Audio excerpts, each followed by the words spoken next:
Kapamilya stars Ann Curtis, OG Alcacid and Karil have returned to media network GMA via It's Showtime.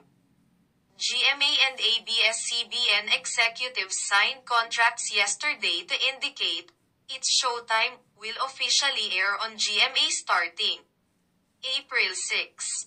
This moment is a new chapter. So for us, we'll be able to bring something new to the table in this new chapter all the time. Maaasahan ng madlang kapuso yan, Ann said during the signing.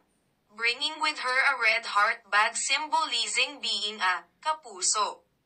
When asked who she wanted to work with kapuso stars, Ann said, Marian Rivera, Dingdong Dantes, Heart Evangelista and Bea Alonso.